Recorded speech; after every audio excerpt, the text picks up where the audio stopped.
Welcome back. This is the second video in the series for the Great Guitar Build-Off. We are now getting ready to drill the tuner peg holes.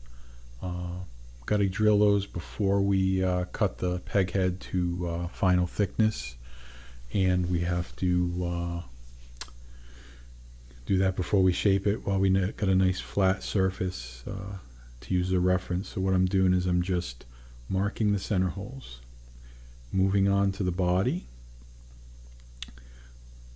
we have unclamped the top, and now marking the outline, we will rough cut that on the bandsaw. This way we will be able to mate it with the body once the body has been routed to its final dimension. I'm using a white pencil. It shows up better against the burl than standard graphite pencil. Just checking the template against the body. It's routed. Back to the fingerboard. I'm going to mark a center line on the fingerboard. The provider of it only made a mark on the ends, but I'm going to draw a line right down the middle. That's going to make it easier to when we go to put the dots in for the markers. The other thing I have to do is I have to cut the fingerboard to its basic shape, so I'm lying the template on the fingerboard, lining up the nut mark, lining up the center line, and then I will mark the sides, and from there we will take it to the bandsaw and cut it to shape.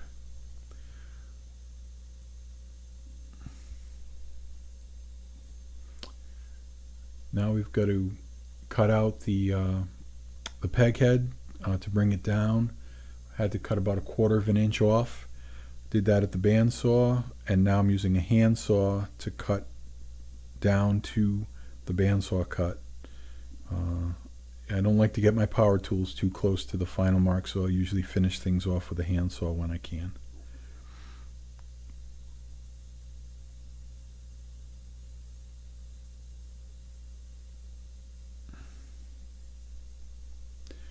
And then off camera I drilled the hole for the truss rod so that the wrench can reach in.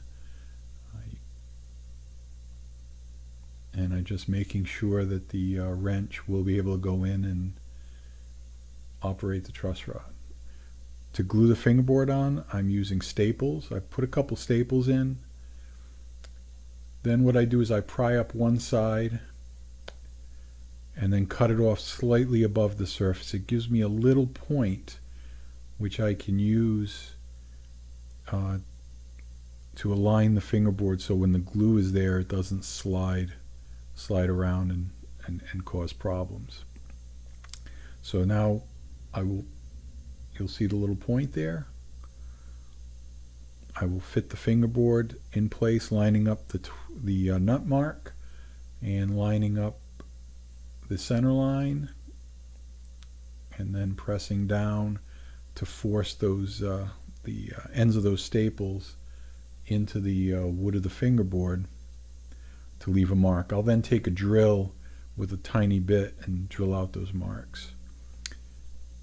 To glue on the fingerboard, we've got to mark off the truss rod. We don't want to get glue in the truss rod cavity. It could affect how it performs. So now I'm just cutting the tape away from the areas that I will need to glue.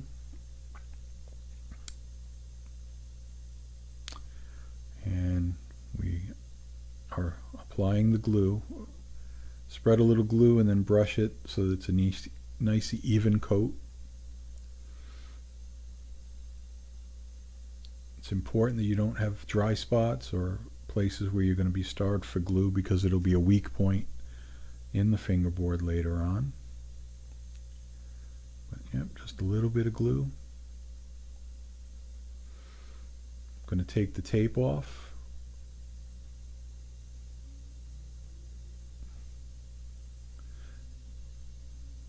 If I left the tape on, that could have affected the gluing as well, because it would have left a gap, and wood glue is not a really good gap filler.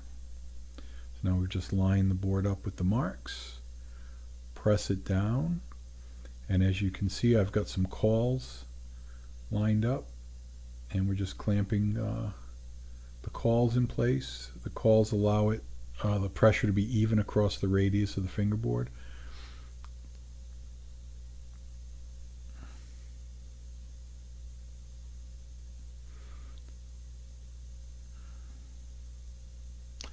And now we're going to do the same thing with the body and the top.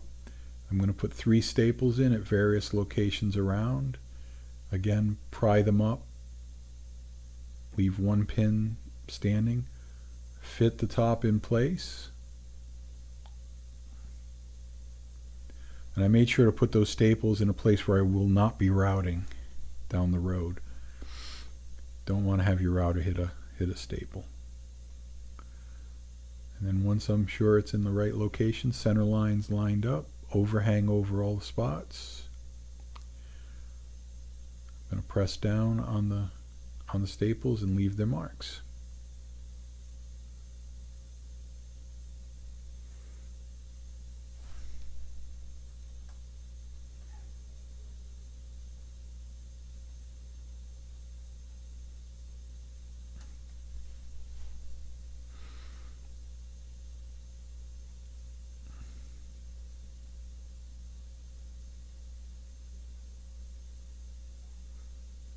Going to put glue all around all the surfaces that are going to need to get glue.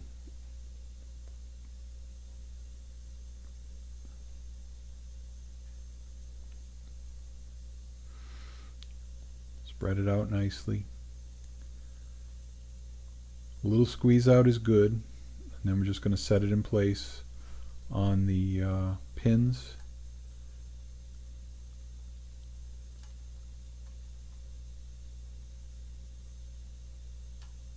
And I've got a weight that I'm going to put in place. I will force that down, and then I'm going to use spool clamps like you use with an acoustic guitar or violin, mandolin, to secure the edges. The weight may not be enough to push out to the edges, and clamps and spool clamps all the way around the edge.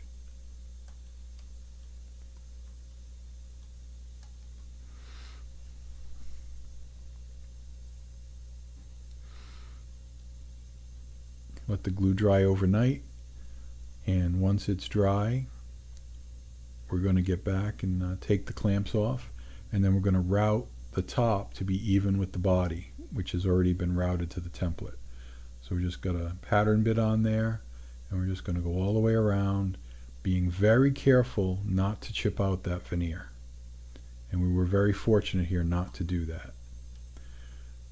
Once the neck is dry, we're also going to take that, put it to the router table with a flush trim bit, and we're going to trim the fingerboard even with the neck.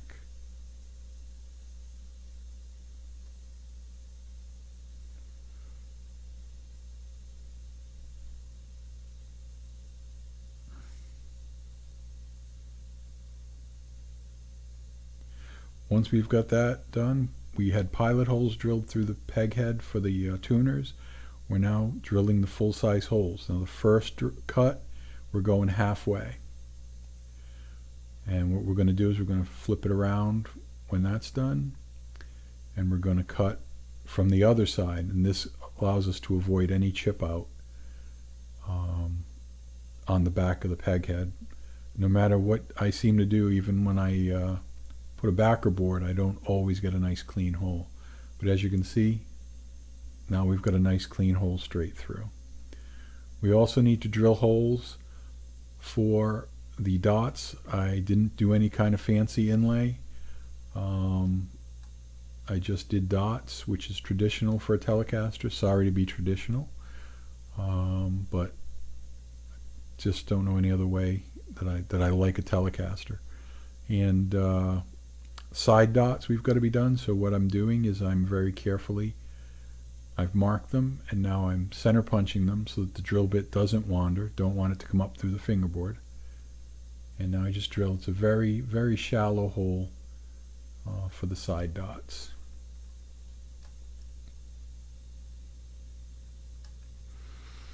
And now we can glue the face dots in. They are abalone. I really like the way abalone looks against the Zeracody fingerboard.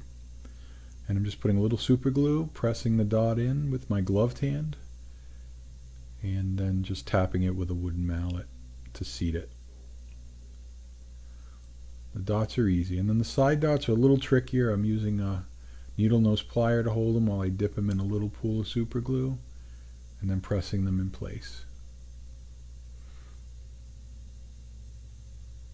All done with the side dots, and now we've got a dotted neck. We'll let the super glue dry, and then we'll sand it with a radius block. Thank you for watching. If you enjoyed this video, please hit like. If you would like to subscribe to my channel, which is mostly a furniture channel. I do have a couple of instrument projects coming up though in the next few months. But please subscribe if you would like, and check out all the other videos under the Great Guitar Build-Off. I've seen some very interesting projects coming along. They look really good. I can't wait to see them complete.